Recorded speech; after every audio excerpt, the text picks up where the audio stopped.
ಕಲಬುರಗಿ ಜಿಲ್ಲೆಯ ಪ್ರತಿಭಾವಂತ speed skater Sanjana B Patil ರಾಷ್ಟ್ರಮಟ್ಟದಲ್ಲಿ ಮತ್ತೊಮ್ಮೆ ಮಿಂಚಿದ್ದಾರೆ. ಪುದುಚೇರಿಯಲ್ಲಿ ನಡೆದಂತ 13ನೇ ಓಪನ್ ರಾಷ್ಟ್ರೀಯ ಸ್ಪೀಡ್ ಸ್ಕೇಟಿಂಗ್ ಚಾಂಪಿಯನ್ಶಿಪ್ನಲ್ಲಿ 2 ಪದಕಗಳನ್ನು ಗೆದ್ದು ಜಿಲ್ಲೆಯ ಕೀರ್ತಿಯನ್ನ ರಾಷ್ಟ್ರಮಟ್ಟದಲ್ಲಿ ಎತ್ತಿ ಹಿಡಿದಿದ್ದಾರೆ. ಜುಲೈ 30ರಿಂದ ಆಗಸ್ಟ್ 3ರವರೆಗೆ ಪುದುಚೇರಿಯಲ್ಲಿ ನಡೆದಂತ 13ನೇ ಓಪನ್ ರಾಷ್ಟ್ರೀಯ ಸ್ಪೀಡ್ ಸ್ಕೇಟಿಂಗ್ ಚಾಂಪಿಯನ್ಶಿಪ್ನಲ್ಲಿ ಕಲಬುರಗಿಯ ಸಂಜನಾ ಬಿ ಪಾಟೀಲ್ 15 ಕಿಲೋಮೀಟರ್ ರಸ್ತೆ ಎಲಿಮಿನೇಷನ್ ಸ್ಪರ್ಧೆಯಲ್ಲಿ ಬೆಳ್ಳಿ ಪದಕ ಹಾಗೂ 5 ಕಿಲೋಮೀಟರ್ ರಿಂಗ್ ಪಾಯಿಂಟ್ಸ್ ರೇಸ್ನಲ್ಲಿ ಕಂಚಿನ ಪದಕ ಗೆದ್ದಿದ್ದಾರೆ. ಕಲಬುರಗಿ ನಗರದ ಅಪ್ಪ ಕಾಲೇಜಿನಲ್ಲಿ ಓದ್ತಾ ಇರುವಂತಹ ಸಂಜನಾ ಓದಿನ ಜೊತೆಗೆ ಎಡ್ಜ್ ಸ್ಕೇಟಿಂಗ್ ಕ್ಲಬ್ನಲ್ಲಿ ತರಬೇತುದಾರರಾಗಿ ಸ್ಮೃತಿ ಅವರ ಮಾರ್ಗದರ್ಶನದಲ್ಲಿ ಅಭ್ಯಾಸವನ್ನ ನಡೆಸ್ತಾ ಇದ್ರು.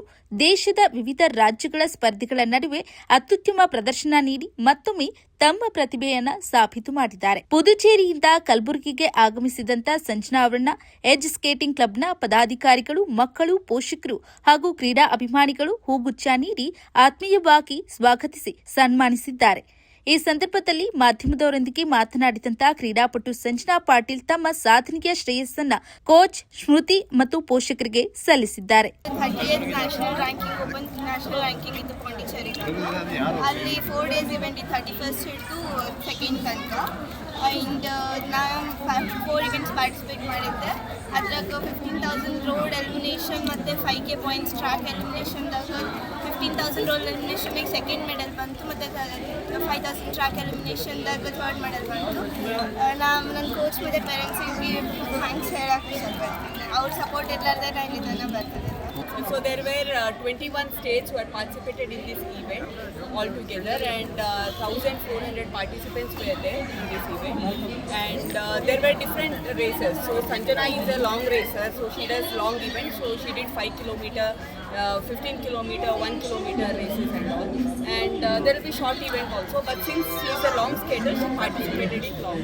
ಯಾವ ಇದರಲ್ಲಿ 2 ಗೋಲ್ಡ್ ಮೆಡಲ್ ಬಂದ? ಸೆಕೆಂಡ್ ಎಷ್ಟು kilometre? Gold, sir. It is a second position in 15 kilometer road event, and third position in 5 kilometer track event. So these were the 2 medals which she has won. ಇದರಲ್ಲಿ ಎಷ್ಟು ವಿದ್ಯಾರ್ಥಿಗಳು ಭಾಗವಹಿಸಿದ್ರು? 1,400 participants. Second round ಅಲ್ಲಿ, third round ಅಲ್ಲಿ? No, like that, her age group, in senior age group, women age group, the participation will be less. But she was with all the Asian medalists and national medalists, so it was kind of pride for her to participate with athletes of that elite level. So winning with them in itself is a very great thing, because we don't have any proper infrastructure here in Gulbarga. So without infrastructure, she has been practicing for the last 12 years, and a lot of support and dedication from her parents, her effort, and altogether everyone's effort we could win this. ಪೋಷಕರು ಏನು ಹೇಳತ್ತೀರಿ? ಮಹಿಳೆಯರು SLC PUC ಹೋದ್ರೆ school ಬಿಡಿಸ್ತಾರೆ, ಈಗ ಸ್ಪೋರ್ಟ್ಸಿಗೆ ಸಿಕ್ಕಾಪಟ್ಟೆ ಆದ್ಯತೆ ನೀಡ್ತಿದ್ದಾರೆ. Yes, that is one thing which I want to tell to parents, because as soon as the kid enters 9th and 10th standard, parents just stop their sports and they think that the kid can do better in academics. So it's not like that.